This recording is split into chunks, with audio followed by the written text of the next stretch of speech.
Hollywood legend and leading man Robert Redford had many roles in front of the camera as well as behind it. He was a true filmmaker and will always be remembered for many iconic films. She denies even knowing about the conversation taking place. All the President's Men. Look, I don't know when I'll be back. And The Way We Were. 1969's Butch Cassidy and the Sundance Kid was his first blockbuster film, starring alongside Paul Newman. Hands up, keep them up! They also co-starred in The Sting, for which he was nominated for Best Actor in 1974. Redford was cast as the romantic leading man in films like The Great Gatsby and Out of Africa, a label that followed him throughout his life, even as he became older. I didn't see myself the way others saw me. I was kind of feeling trapped because I couldn't go outside the box of leading man or good-looking leading man. It was very flattering, but it was feeling restrictive. So it took many years to break loose of that. Redford won a Best Director Oscar in 1981 for Ordinary People. He directed A River Runs Through It, Quiz Show, and many other films. A native Californian, he was born in Santa Monica in 1936.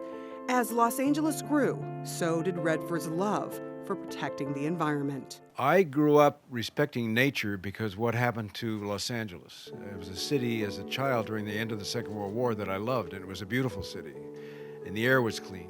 And then what happened after the war was suddenly there were skyscrapers and there was pollution.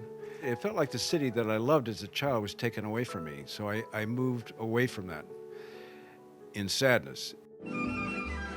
Redford moved to New York City to pursue an acting career on Broadway in the late 1950s. His big breakout role there was in Neil Simon's Barefoot in the Park, a role he would later reprise on the big screen with co-star Jane Fonda. But after several years on Broadway, Redford left the glitz and glamour behind and in 1961 moved to Utah, where he bought 2 acres of land for just $500 and built a cabin for his family. I discovered how important nature was in my life, and I wanted to be where nature was extreme and where I thought it could be maybe everlasting. An avid environmentalist, he bought more land over the years in Park City, Utah, and turned it into the Sundance Institute in 1981, a nonprofit dedicated to independent filmmakers.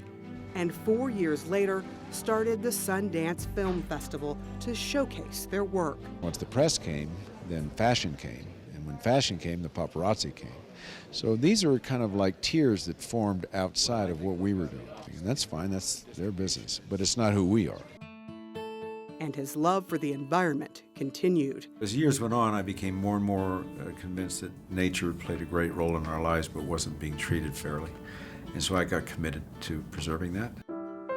But he didn't stop acting and directing and was awarded an honorary Oscar in 2002 for his contributions to filmmaking. I want to make the most of what I've been given. And you keep pushing yourself forward, you try new things, and that's invigorating. I guess I found out that rather than retiring, that just feels better. Just keep moving as long as you can keep moving.